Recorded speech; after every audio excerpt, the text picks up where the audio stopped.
അല്ലല്ലോ, ഇവിടെ നമ്മള് ഫുൾ ആക്ഷൻ അല്ലേ ബൈച്ചേട്ടൻ. ഇല്ലില്ല ഇല്ല എന്തിനാ വാ വാടാ കൊല്ലേ ചെല്ലേ വാടാ വാടാ വാ വാ വാ ആ ആ ചിരിക്കരുത്, നോ ചിരി. അയ്യോ ഞങ്ങളുടെ പാവം, അയ്യോ ഞങ്ങളുടെ പാവം ബീച്ച്, അയ്യോ എന്നെ തല്ലല്ലേ. അല്ല ഇവനെ ഇടിക്കാനുണ്ട് ഇവനെ. അയ്യോ പാവം ഞങ്ങളുടെ ക്യാമറമാനാ, ഞങ്ങളുടെ പാവം ബിജിത്താണ്. നീ സിനിമ പാടാ. അയ്യോ പാവം ഞങ്ങളുടെ ക്യാമറമാന്റെ കൈ പിടിച്ച് തിരിച്ചു. എടാ ശരിക്കും വേണിച്ചോ? ഒന്നുമില്ല, സെറ്റ്. വിജിത്ത് സ്ട്രോങ് ആണ്, അങ്ങനെയൊന്നും തളരില്ല. ഞങ്ങളുടെ കൂടെയുള്ള ഞങ്ങളെ കാത്തോണ്ടിരിക്കുന്ന വിജിത്തിനെയാണ് ഞങ്ങൾ ഫൈറ്റ് ചെയ്യാൻ വിട്ടത്. ഓക്കെ വിജിത് കി ജയ്, വിജിത് കി ജയ്. ഓക്കെ വിജിത് പിടിച്ചു തന്നു. നീ കൊണ്ടോടാ ശരിക്കും? എന്നാ പിന്നെ കൊള്ളിക്കായിരുന്നല്ലേ, കൊണ്ടുവരില്ല. ശരി, അപ്പൊ അതൊക്കെ നമ്മുടെ ഇവിടെ നിന്നുള്ള ഒരു സ്ട്രോങ് ഒരു കളിയും ചിരിയും ബഹളം അത്രയൊക്കെ ഉള്ളൂ കേട്ടോ. ഇനി നമ്മൾ അടുത്ത ചക്ക മമ്മൂക്കയോടൊപ്പം ദുബായിലും അബുദാബിയിലും യാത്ര ചെയ്തിട്ടുണ്ട്. അങ്ങനെ ആണ്, ഒരുപാട് നല്ല മെമ്മറീസ് ഉണ്ടായിട്ടുണ്ട്. എത്ര ദിവസങ്ങൾ ഉണ്ടായിരുന്നു ആ യാത്രയൊക്കെ? 3 days. മാമാങ്കം എന്ന് പറഞ്ഞ സിനിമയുടെ ഷൂട്ടിൽ വെച്ചിട്ടാണ്. അങ്ങനെ ഷൂട്ടിംഗ് പർപ്പസിനാണോ പോയത്? അല്ലല്ല, ഷൂട്ടിംഗ് പർപ്പസ് അല്ല. എന്നെ കൊണ്ടുപോകേണ്ട ആവശ്യമില്ല ശരിക്കും. അതിനകത്ത് വേറെ ആൾക്കാരുണ്ടായിരുന്നു. പക്ഷെ നമുക്ക് കൊണ്ടുപോയി, നമുക്ക് നന്നായിട്ട് കെയർ ചെയ്തു, നമുക്കിടെ ഒപ്പം തന്നെ സഞ്ചരിക്കാൻ പറ്റി. ഞാൻ ഒരു ദുബായില് വലിയൊരു ബിസിനസ് മീറ്റ് നടക്കുന്നു, സിനിമയുടെ കണക്റ്റഡ് ആയിട്ടാ. മമ്മൂക്കിനെ കാണാനായിട്ട് കുറെ അറബികളൊക്കെ വന്നിട്ടുണ്ട്. അന്ന് നമുക്ക് ഇങ്ങനെ ഒരു സോഫയാണ്, മമ്മൂക്ക ഇരിക്കുന്നുണ്ട്, ഞങ്ങൾ പുറത്തവിടെ നിൽക്കുന്നുണ്ട്. മമ്മൂക്ക എന്നെ വിളിച്ചിട്ട് ബിജു വാ ഇവിടെ ഇരിക്കുന്നു പറഞ്ഞിട്ട് മമ്മൂക്കയുടെ അടുത്തിരുത്തി ഇവരുടെ മുമ്പില്. അതൊക്കെ എനിക്ക് ഭയങ്കര പ്രൗഡായ ഒരു നിമിഷങ്ങളാണ്. പിന്നെ അന്ന് മാതൃഭൂമിയുടെ ഒരു പ്രോഗ്രാം നടക്കുന്നത്, മമ്മൂക്ക മാത്രമേ ഉള്ളൂ അതിനകത്ത്. മമ്മൂക്ക മാത്രമേ ആ സ്റ്റേജിൽ കയറാൻ പറ്റുള്ളൂ. മമ്മൂക്കയുടെ ഒപ്പം എന്നെയും കൊണ്ടുപോയിട്ട് ആ സ്റ്റേജിൽ കയറി, അവിടെ നിന്ന് സംസാരിച്ചു. വേറെ ആരും ആ സ്റ്റേജിൽ കയറിയിട്ടില്ല മമ്മൂക്കയുടെ ഒപ്പം. എത്ര സന്തോഷം തോന്നിയ നിമിഷങ്ങളാണല്ലേ ബൈച്ചേട്ടാ? ഒരുപാട് സന്തോഷം തോന്നിയ നിമിഷങ്ങളുണ്ട്. അതാണ് സിനിമയിൽ നിന്ന് കുറെ കാര്യങ്ങൾ മധുരാജയുടെ ഷൂട്ടിന്റെ സമയത്ത് ഞങ്ങള് അപ്പൊ ക്യാരവൻ ഇങ്ങ് എത്തത്തില്ല. അപ്പൊ അന്ന് ഒരു ഫൈറ്റ് സീക്വൻസ് ഞങ്ങള് മറ്റേ സ്റ്റേജ് പൊങ്ങി പോകുന്ന ഇതാ. അപ്പൊ ശരിക്കും അതിന്റെ ഒരു ഇതിടാനായിട്ട് ഷർട്ടിന്റെ ഇവിടെ ചെയ്തിട്ട്, അപ്പൊ ഞങ്ങൾ എല്ലാരും കൂടി ഇരിക്കുന്ന ഇതുണ്ട്. നമുക്ക് ബാക്കിയുള്ള ആൾക്കാരെല്ലാരും ആർട്ടിസ്റ്റ് എല്ലാം ഇരിക്കുന്ന ഒരു സ്ഥലം.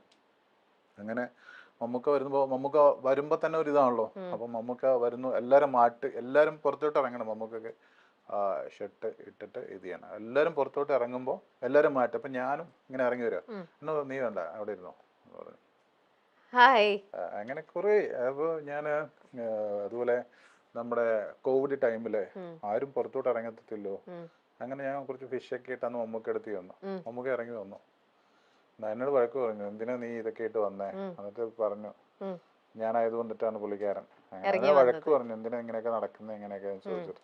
അങ്ങനെ കുറേ ഇത്. അണ്ണൻ തമ്പി എന്ന് പറഞ്ഞ സിനിമ എന്റെ തിയേറ്ററിൽ അത് ഞങ്ങൾക്ക് ആദ്യമായിട്ട് റിലീസ് ചെയ്ത് കിട്ടിയ സിനിമയാണ്. അണ്ണൻ തമ്പി മുതല് ഒരു 6-7 സിനിമയ്ക്ക് ഞാൻ മമ്മൂക്കനെ ആ ടൈമിൽ വിളിക്കും. മമ്മൂക്കയുടെ ഫസ്റ്റ് ഇൻട്രോ സമയത്ത് ഞാൻ മമ്മൂക്കനെ വിളിക്കും ഫോൺ.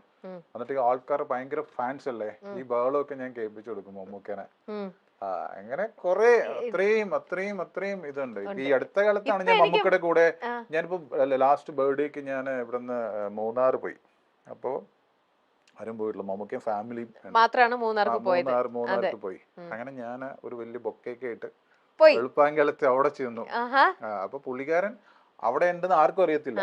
അവിടെ പോയി ഞാൻ കണ്ടുപിടിച്ച് ആ ബർത്ത്ഡേക്ക് എനിക്ക് വിഷ് ചെയ്യണമെന്ന് തോന്നുന്നു മമ്മൂക്ക അടുത്ത്. അപ്പൊ ഞാൻ അവിടെ ചെന്നപ്പോ തന്നെ പറഞ്ഞു അവരാരെയും കയറ്റി വിടത്തില്ല. ആ ബർത്ത്ഡേക്ക് മമ്മൂക്ക വന്നിട്ട് എൻ്റെ അടുത്ത് എന്തിനാ നീ ഇന്നലെ കണ്ടേയല്ലേ, പിന്നെ എന്തിനാ വന്നേ, ഇത്രയും ദൂരം വന്നേ എന്തിനാ, ഒക്കെ എല്ലാം വാങ്ങി. അതിനുശേഷം ഞാൻ പോന്നു. എന്നിട്ട് മമ്മൂക്ക കൂടെയുള്ളവരോട് പറഞ്ഞു അവന് സങ്കടം ഉണ്ടാവും, ഞാനൊരു കോഫി പോലും അവന് കൊടുത്തില്ല അങ്ങനെ എന്നൊക്കെ പറഞ്ഞിട്ട്. എന്നിട്ട് എന്നോട് മമ്മൂക്കനെ വിളിക്കാൻ പറഞ്ഞു അതിനുശേഷം. അപ്പൊ അങ്ങനെ കുറെ മമ്മൂക്കയായിട്ട് കുറെ അത്രയും ആത്മബന്ധം ഉണ്ടായി. അതുകൊണ്ട് തന്നെയാണ് മമ്മൂക്ക കറക്റ്റ് റൈറ്റ് ടൈമില് എന്നോട് ചോദിച്ചു എത്ര മണിക്കാണ് ഈ ഫംഗ്ഷൻ നടക്കുന്നത് എന്നൊക്കെ എല്ലാം ചോദിച്ചിട്ട് ആ റൈറ്റ് ടൈമില് ഒരു വന്നത് മോളുടെ ഒരു എൻഗേജ്മെന്റിന് വലിയേട്ടനെ പോലെ എൻഗേജ്മെന്റിന് കേറി വന്നു, എല്ലാരും മുമ്പിൽ വെച്ചിട്ട് എന്നെ കെട്ടിപ്പിടിച്ചു. അങ്ങനെ എന്നിട്ട് അങ്ങനെ പുള്ളിക്കാരൻ അത്രയും ക്രൗഡായിരുന്നു, ഒരുപാട് പേര് ഉണ്ടായിരുന്നു, കുറെ കൂടെ സ്പെൻഡ് ചെയ്ത്. കല്യാണത്തിനും മമ്മൂക്ക തീർച്ചയായിട്ടും കൊണ്ടുപോകും അല്ലേ? നല്ലതാണ്. അതെ അതെ, എത്താൻ പറ്റട്ടെ. ഇപ്പൊ എനിക്ക് മനസ്സിലായി ബൈജു ചേട്ടന്റെ വീട്ടിൽ എന്തുകൊണ്ടാണ് ബൈജു ചേട്ടന്റെ കുറേ ട്രോഫികൾ ഇങ്ങനെ മെമന്റോകളുടെ ഇടയിൽ മമ്മൂക്കിയുടെ മാത്രം ഒരു മുഖം, ഒരു മെമന്റോ അവിടെ വെച്ചത്. അതിന്റെ പിന്നിലത്തെ രഹസ്യം ഇന്നിപ്പോ വളരെ ക്ലിയർ ആയിട്ട് മനസ്സിലായി. ഇത്രയും ഡെപ്തിൽ അന്ന് പറഞ്ഞില്ല, പക്ഷെ ഇന്നിപ്പോൾ ആ ഡെപ്തിൽ പറഞ്ഞപ്പോഴാണ് ആ ആത്മബന്ധം, നിങ്ങളുടെ തമ്മിലുള്ള ആ ഒരു ബന്ധത്തിന്റെ ആഴം മനസ്സിലായത്. ഞാൻ പറഞ്ഞില്ലേ, ഞാൻ അന്ന് 8ാം ക്ലാസ്സിൽ പഠിക്കുന്ന സമയം മുതലേ മമ്മൂട്ടി എന്നൊക്കെ ഇപ്പോഴല്ല, അന്ന് മമ്മൂട്ടി എന്നല്ലേ പറയുള്ളൂ. അതെ, അപ്പോ അങ്ങനെ കുമ്പളങ്ങി എന്റെ വീടിനടുത്തുള്ള സ്ഥലമാണ്. പിന്നെ ചില സിനിമകൾ ഹിറ്റാകുമെന്ന് നമ്മുടെ മനസ്സിൽ തോന്നാറുണ്ട്. അതിന്റെ സബ്ജക്ട് എനിക്ക് ചെറുതായിട്ട് അറിയാമായിരുന്നു. അതിൽ ഒരു ക്യാരക്ടർ എനിക്ക് വേണമെന്ന് ഞാൻ ശ്യാം പുഷ്കറിനോട് പറഞ്ഞിരുന്നു. സോൾട്ട് ആൻഡ് പെപ്പറിൽ ബാബുരാജിന് ഗംഭീര ക്യാരക്ടർ കൊടുത്തത് ശ്യാമായിരുന്നു. അന്ന് തൊട്ട് എനിക്ക് അതുപോലെ ഒരു വേഷം വേണമെന്ന് ശ്യാമിനോട് പറയുന്നുണ്ടായിരുന്നു. അങ്ങനെ കുമ്പളങ്ങി നൈറ്റ്സ് ഷൂട്ടിംഗ് തുടങ്ങിയപ്പോൾ എനിക്ക് അതിലൊരു വേഷം തരുമോ എന്ന് ചോദിച്ചു. കുറച്ച് ദിവസത്തിന് ശേഷം നല്ലൊരു വേഷമുണ്ടെന്ന് പറഞ്ഞ് ശ്യാം വിളിച്ചു. ബൈജു എഴുപുന്ന പറയുന്നു, സ്ക്രിപ്റ്റിൽ ആ സീനിൽ ഡയലോഗ്സ് ഒന്നുമില്ല, നമ്മൾ ഒരേ തൂവൽ പക്ഷികൾ എന്ന് മാത്രമായിരുന്നു ശ്യാം എഴുതിയത്. സിറ്റുവേഷൻ പറഞ്ഞു തന്നിട്ട് ബൈജുവിനോട് ഇഷ്ടമുള്ള ഡയലോഗ് പറയാനായിരുന്നു ശ്യാം ആവശ്യപ്പെട്ടത്. ഈ സിനിമയിൽ തന്റേതായ ഒരു സ്പേസിലാണ് കഥാപാത്രത്തെ അവതരിപ്പിച്ചത്. ഡയലോഗ് സ്വന്തമായി പറയാൻ എനിക്ക് സ്വാതന്ത്ര്യം തന്ന മറ്റൊരു സിനിമ ഉണ്ടാവില്ല. അതിൽ ഞാനൊരു ഡയലോഗ് പറയുമ്പോൾ ഫഹദ് ചിരിക്കുന്നൊരു ഷോട്ടുണ്ട്. അത് ശരിക്കും സ്പോട്ടിൽ വന്നതാണ്. അവൻ ശരിക്കും ഒരു ബോൺ ആക്ടറാണ്. ദുൽഖർ നായകനായി ഫഹദ് വില്ലനായി എത്തുന്ന സിനിമ വരണമെന്ന് ഒരുപാട് ആഗ്രഹമുണ്ട്.